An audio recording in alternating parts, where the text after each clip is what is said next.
여러분 안녕하세요. 반갑습니다. 오늘도 하나님의 손을 붙잡고 동행하시는 귀한 하루가 되어지기를 간절히 바라고요.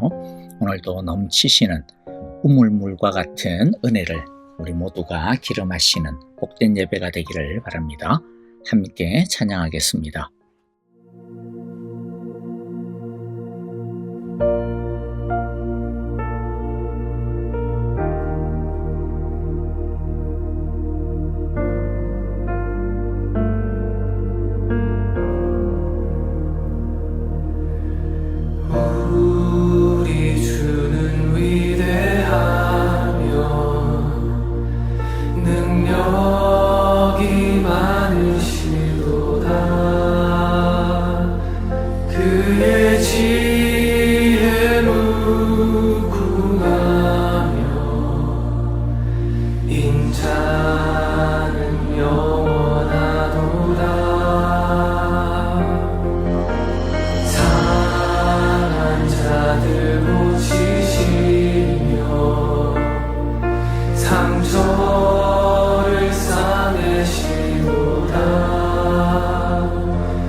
별들의 수를 세시며 이름을 붙이셨도다. 그가 구름으로 하늘을 덮으시며 땅을 위하여 비 준비하시니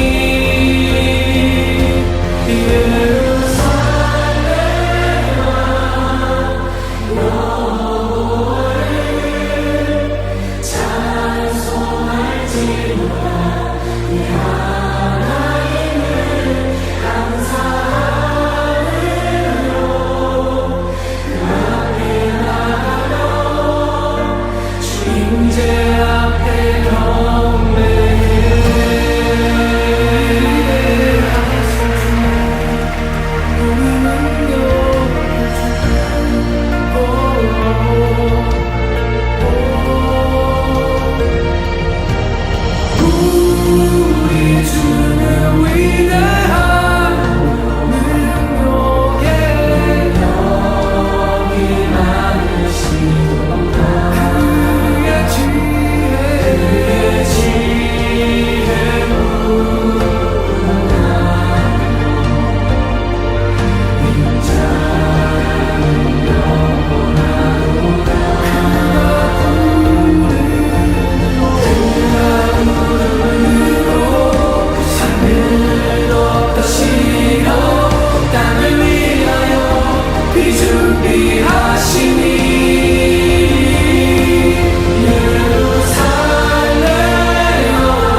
오늘 우리가 함께 나눌 말씀은 시편 129편입니다. 오늘도 영상을 보면서요, 한 절씩 짧지만은 우리 같이 한 목소리 한 마음으로 고백하도록 하겠습니다. 제 129편 성전에 올라가는 노래.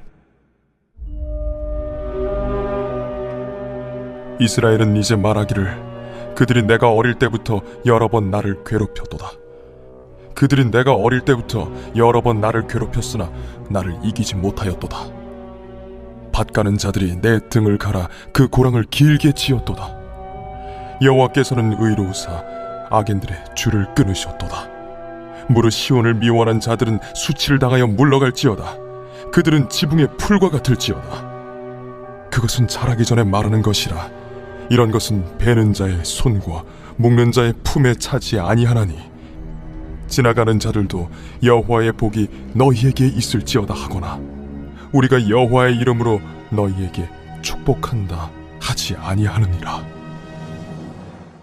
여러분, 예배는 어떤 시간일까요? 예배는 하나님을 생각하는 시간입니다. 하나님을 묵상하는 시간입니다. 그리하여 하나님을 만나는 시간, 하나님을 아는 시간, 하나님을 경험하는 시간이 되는 것이 예배의 시간이죠.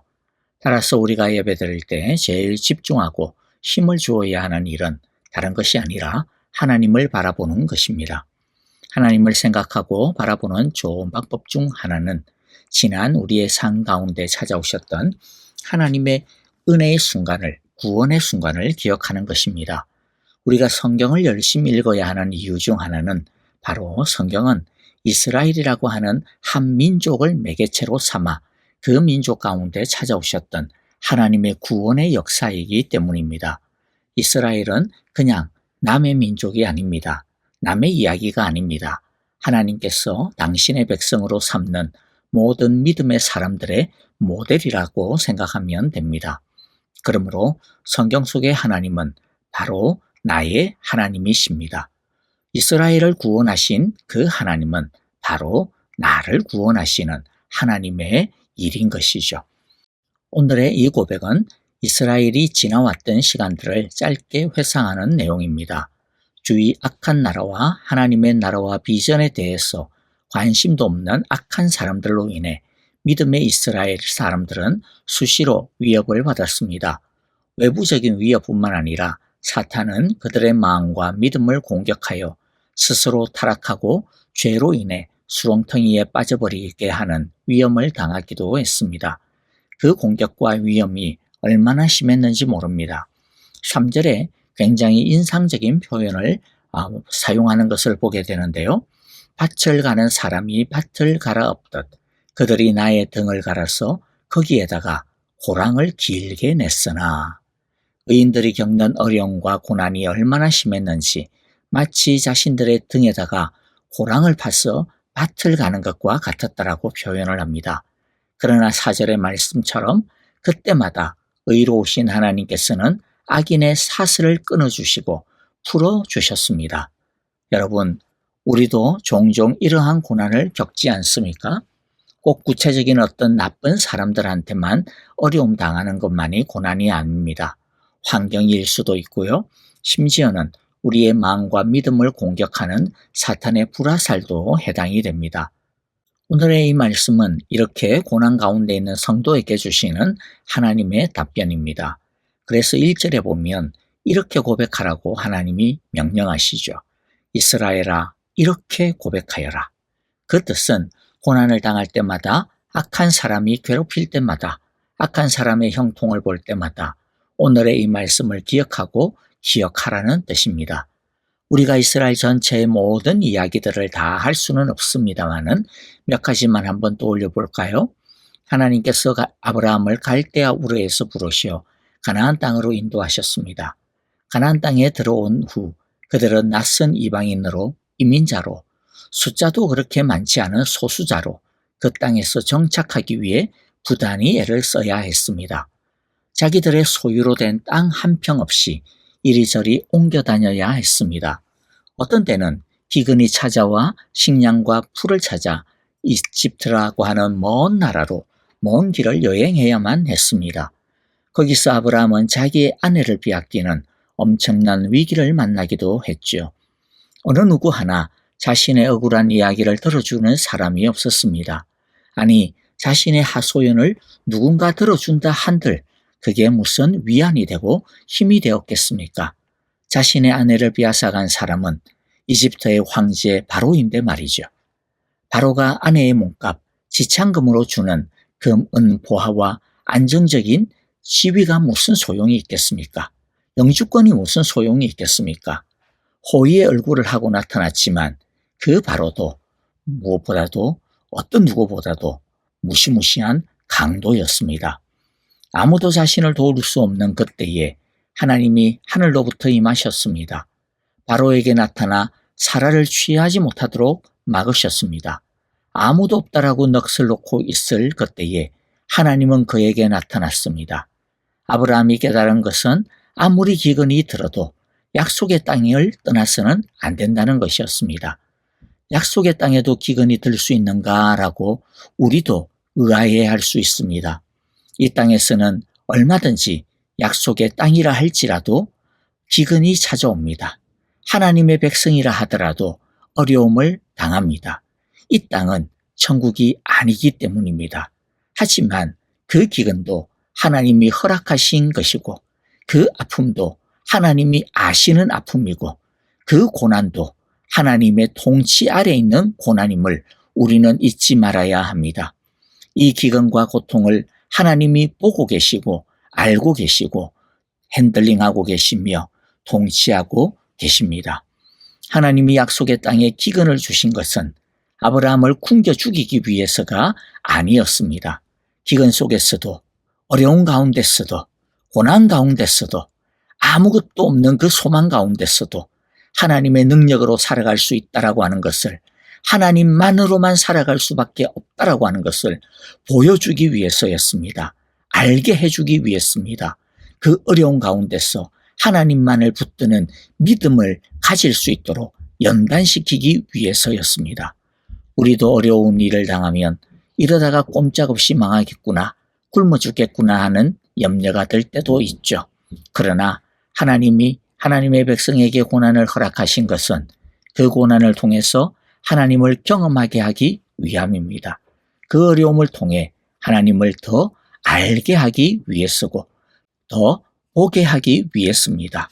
그 어려움을 통해 우리와 하나님 사이가 더 끈끈해지고 더 친밀해지고 더 깊어지고 더 가까워지기 위해서입니다. 이삭을 또 봅시다. 이삭은 전체적으로 부드러운 사람이었습니다. 하지만 물러터진 사람은 절대로 아닙니다. 어떻게 보면 전형적인 외유내강의 사람이라고 할 수 있습니다. 그가 살았던 가나안 남부는 비가 거의 오지 않아 물이 굉장히 귀한 땅입니다. 그래서 우물은 재산 중에 재산입니다. 하나님은 이삭에게 우물을 파는 비상한 능력을 주었습니다. 그런데 주위에 살고 있었던 원주민들이 그때까지는 이삭과 평화롭게 살고 있었는데 어느 때에 기근이 심해지자 이삭의 우물을 힘으로 빼앗기 시작을 합니다. 우리도 가끔 우리를 이렇게 괴롭히는 사람이 아마 어쩌면 주위에 있었을지도 모르겠습니다. 어쩌면 지금도 있을지도 모르겠습니다. 친구인 줄 알았는데 완벽하게 뒤통수를 치는 케이스가 있었는지도 모르겠고요. 또 열심히 일해서 성과를 내었더니 주위 동료나 상사가 그 성과를 자기의 것으로 가로채가는 경우도 있었을지도 모르겠어요. 사실 의외로 살다 이렇게 주위의 사람들을 보면 이런 일들이 의외로 참 많다라고 하는 것들을 보게 되어지는 것 같아요. 어렵고 힘들 때 힘이 되어줄 줄 알았는데 오히려 넘어진 사람을 더 밟아버리는 일을 당하기도 합니다. 그럴 때 아마 누구든지 마음에 칼을 갈게 될 거예요. 그런데 이삭은 그럴 때도 칼을 갈지 않았습니다. 모르겠습니다. 속으로는 이를 갈고 있었는지는 모르겠지만은 어쨌든 그것을 겉으로 드러내지 않았습니다. 그 악한 마음이, 그 분노와 그 억울함이 자신의 마음을 집어삼키지 못하도록 그는 붙들었습니다. 그는 그럴 때마다 오히려 다른 곳으로 가서 평상시처럼 열심히 우물을 파고 봤습니다. 그가 우물을 파고 판 이유가 뭡니까? 하나님이 함께 하신다라고 하는 것을 알았기 때문입니다. 믿었기 때문입니다. 우리가 할 일은 칼을 가는 것이 아니라 그래서 우물을 파는 것입니다. 원수를 갚는 일은 하나님이 하시는 일이지 우리가 할 일이 아닙니다. 어쩌면 우리는 마음속에 내 속이 타 들어가고 있는데 어떻게 가만히 있을 수가 있을까? 당장 갈아 마셔도 시원치 않은데 그런데 속으로 이를 바득바득 갈아봐야 정작 손해를 보는 것은 누굴까요? 누가 상처를 받을까요? 상대방은 하나도 상처받지 않습니다. 상대방이 진짜 못된 사람일수록 상대방은 전혀 상처를 받지 않습니다. 미워하고 성내고 분노하는 우리 자신이 상처받을 뿐입니다. 냉정하게 따져서 그러면 왜 굳이 그렇게 성냅니까? 왜 굳이 그렇게 자신이 상처를 더 받을 걸 뻔히 알면서 왜 칼을 갈아야 합니까? 감정적으로는 이해가 될 수 있을지 몰라도 사실 미련한 짓이 아니겠습니까? 하나님은 단호하게 말씀하십니다. 원수 갚는 것은 너의 일이 아니라 나의 몫이다. 그래서 하나님의 별명이 보수자, 즉 원수를 보복하는 분이라는 뜻입니다. 우리의 에너지를 어디에다가 쏟아야 할까요? 생산적인 것에다가 쏟아야 되지 않겠습니까? 아무것도 할 수 없는 일에, 아니 우리를 상하게 하고 우리를 다치게 하고 우리를 아프게 하는 그 일에 우리의 에너지를 쏟을 필요가 없지 않겠습니까? 그냥 포기해버리면 더 오히려 좋습니다. 그게 맡기는 것입니다. 이삭이 무엇을 했다고요? 그 시간에 열심히 우물을 팠습니다. 믿음의 우물을 팠고 기도의 우물을 팠고 예배의 우물을 팠고 하나님의 말씀을 붙들고 약속의 우물을 팠습니다. 이삭은 남이 가져간 우물, 그것만 있는 것이 아님을 알았습니다. 우리는 내가 뺏긴 것, 내가 손해본 것이 전부라고 생각하는 경향이 있기도 합니다. 그러니까 더 속이 상하고 환장하는 것이죠.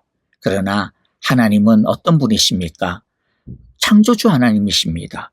창조주 하나님이 어떤 분이십니까? 있는 것도 없애버릴 수도 있고요. 또 무엇보다도 없는 것 가운데 만들어내실 수 있는 분이 창조주 하나님이십니다. 이삭은 하나님이 없는 지하수도 흐르게 하셔서 우물을 주실 것이라고 믿었습니다. 여러분, 우리 모두 이 창조의 믿음을 우리 다 가지기를 원합니다. 그러므로 기도의 우물을 팝시다.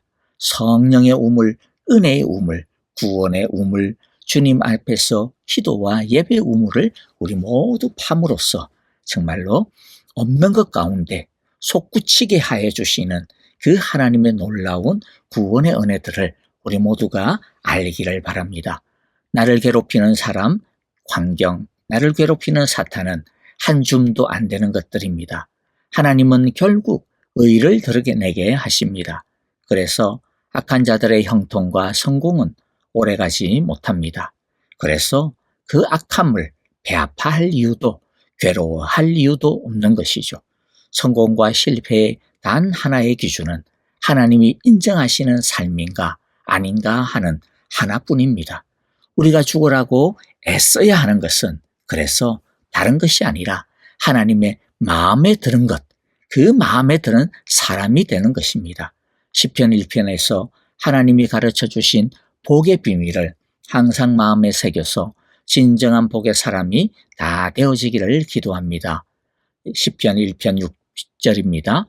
그렇다 의인의 길은 여호와께서 인정하시지만 악인의 길은 망할 것이다. 말씀을 마무리합니다. 밭을 가는 사람이 밭을 갈아엎듯 우리의 삶의 어려움과 고난, 눈물과 한숨들이 우리의 덩어리에 길게 고통의 고랑을 낸다 할지라도 의로우신 주님께서 악인의 사슬을 끊으시고 그 악의 사슬들을 끊으시고 우리를 풀어주심을 기억하며 주님만 바라보고 의지하는 우리 모두가 되어지기를 간절히 바라고 기도합니다. 하나님의 사람을 이길 수 있는 고난은 어려움은 없습니다. 2절입니다. 비록 내가 어릴 때부터 내 원수들이 여러 번 나를 잔인하게 박해했으나 그들은 나를 이겨내지 못했다. 그들은 나를 이겨내지 못했다. 왜입니까? 주님이 우리와 함께 하시기 때문입니다.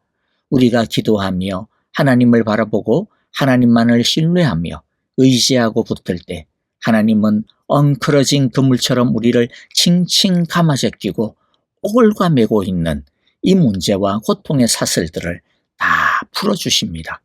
불평하지 말고 원망하지 말고 누구를 미워하지도 말고 주저앉지 말고 이삭처럼 하나님을 의지하면서 말씀의 우물을 팝시다. 기도의 우물을 팝시다. 우리가 할 수 있는 삶의 현장에서 하나님이 주시는 믿음을 가지고 일상의 우물을 팝시다. 그리하면 이삭이 우물물을 얻은 것처럼 하나님은 우리에게 은혜의 우물물이 솟아나게 해주실 것입니다. 성령의 우물물이 솟구쳐 오르게 해주실 것입니다. 구원의 우물물을 기름 마시게 해주실 것입니다. 아멘. 오늘 우리에게 주신 귀한 말씀들 마음 가운데 새기면서 우리 함께 찬양하며 기도하도록 하겠습니다. 문제와 고통의 사슬들을 다 풀어주시는 그 하나님을 기억하며 우리 함께 기도하도록 하겠습니다. 기도하면 어떤 어려움도 우리를 이겨내지 못합니다. 어떤 어려움도 우리는 이겨냅니다. 교회와 형제자매들을 위하여서도 우리 함께 기도하겠습니다. 특별히 어려운 가운데 있는 우리 형제자매님들을 기억하시면서 중보하기를 원하고요. 아프신 우리 성도님들 기억하시면서 기도하기를 원합니다. 특별히 방사선 치료받고 있는 우리 이경 집사님을 위하여서 여러분들 간절하게 함께 같은 마음으로 사랑으로 기도해 주시기를 바랍니다. 선교사님들을 위하여서 그들의 삶과 그 땅의 어려움들을 주님 풀어주시고 주여 구원하여 주소서 우리 함께 기도해 주시기를 바랍니다. 같이 찬양하며 기도하겠습니다.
어디서나 주